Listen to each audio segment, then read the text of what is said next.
Hi people, Night Voice here again. The video I put out the other night about Perth being a dickhead state. I've seen the paper today, all the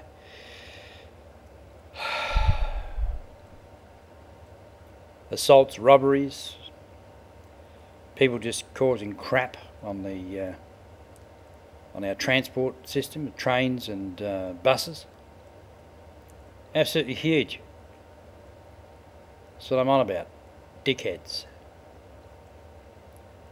Admittedly, a lot of the trouble we have on our transport system is probably young teenagers. Majority of it would be teenagers, I'd imagine. But here again, labour camps. We can have labour camps for teenagers and we can have labour camps for adults. Doesn't matter. I've mentioned, you want to be a dickhead? Boom, you're gone. Just get rid of them. Get them out the scrub. Teach them some bloody respect.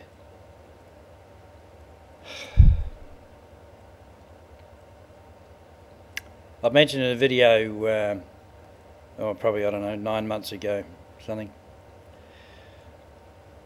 about having these camps so that the people that go there, like hell on earth, they won't want to go back. You know, they spend 30 days here or whatever, they come back and their mates say, oh, you know, what was it like? You know, was it any good? Oh, Jesus, I'm not going back to that place. You know, look sideways at any of the officers that are, or the security guards or whatever, and they'll give you a hiding. I mean, if it was in the middle of, somewhere in the middle of the Nullarbor, hundreds of miles from, or probably thousands of miles from anywhere, you wouldn't have to have any fences. You know, people walk away, where are they going to go? You wouldn't have to have a great many security staff, or, you know, to keep order, I suppose you'd have to have a few security staff, but as far as fences are concerned, well, you wouldn't have to worry about it. Like I said, no roads into the place, just chopper everything in. Piece of cake. That's what it needs. Otherwise, this is just going to get worse and worse and worse. You know, people just don't give a shit. Our law, like I said, our courts are, or our justice system is absolutely rooted. But, like I mentioned, it all gets back to this one world power, this one world government. That's what they want. You know, I put a video out a couple of nights ago, or last week or something, about who runs this country. You know? Everybody needs to just wake up and see what's going on. Problem is,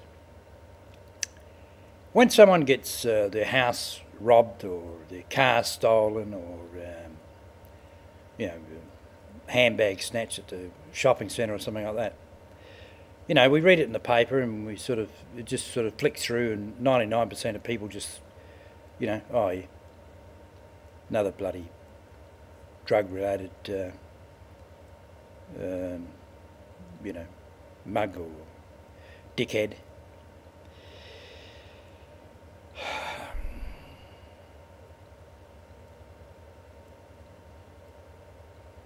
But it doesn't relate. You read it in the paper, you see it on the news, but it doesn't, because it doesn't affect us,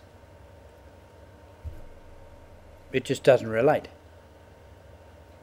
It just goes through and out the other side. Instead of taking it in and thinking how often this goes on.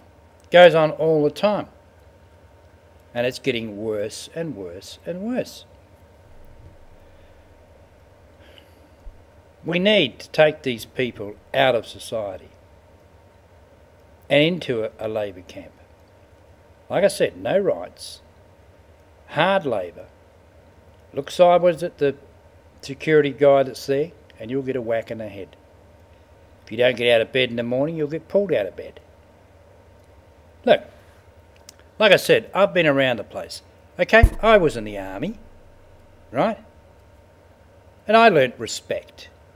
Respect for the officers that were in charge of you, respect for your fellow soldier.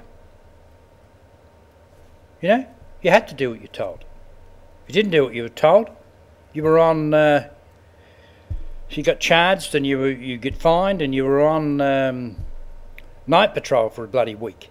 You still had to do your job during the day. This is what needs to happen. You know, like I mentioned about bringing our troops back. Bring our troops back and have them out there as bloody security. And put these people through their paces. You know? I mean, where are they going and what are they doing? These dickheads. These people are on drugs. They've got no life. All they're doing is just going round and round in circles. They stay in the same group of people. They all hang around together. They're just going nowhere. They're no good to anybody.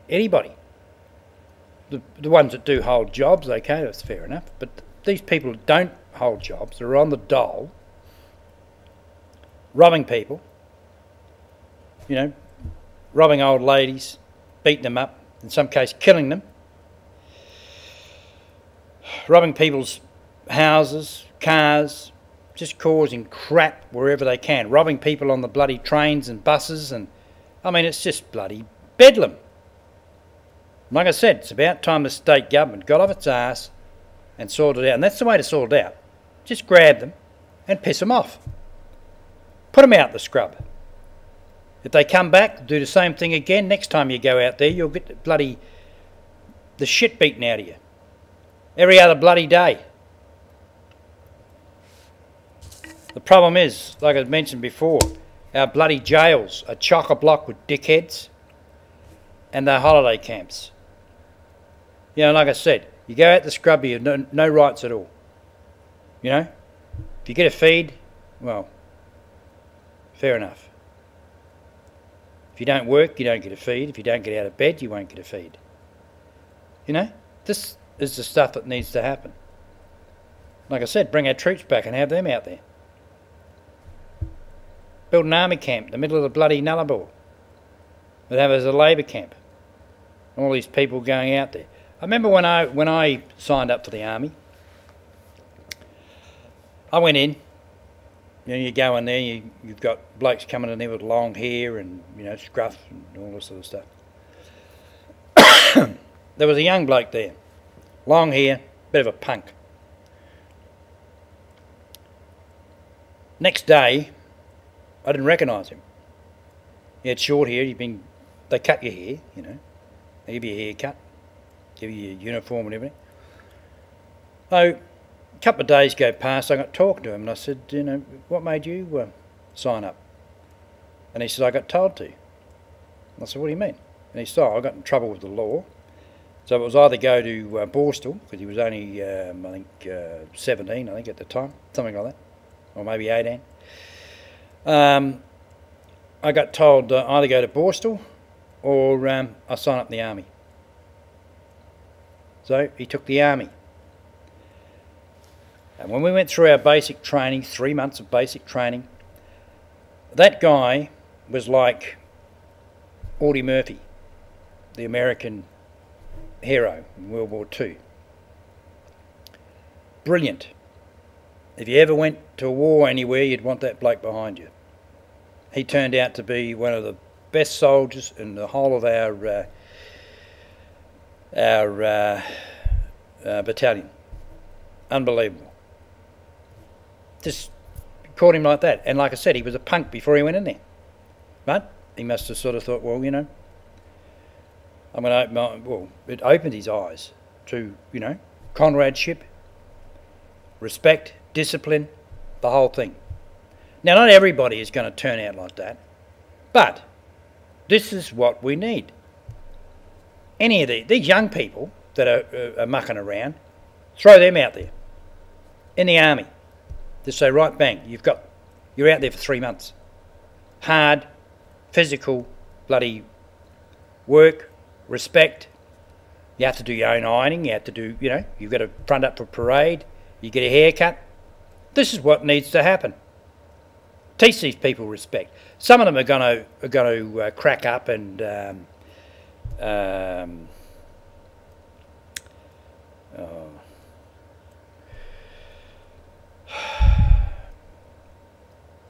Yeah, I'm not going to like it. But they can bloody lump it. They've been dickheads, like I said. You cross the line. Excuse me. You cross the line, all your rights are gone. They don't give a shit about your rights. Our rights, when they come and rob you, beat you up, you know, pinch your car, do whatever. They don't give a shit. So that's what we need to do to them. We don't give a shit about them. Throw them out in the middle of the bloody Nullarbor and teach them some respect. If they don't learn respect and come back and do the same thing again, next time they go out there, they'll be out there for twice as long. That's what needs to happen. Night, boys. That's my feelings. Catch you later.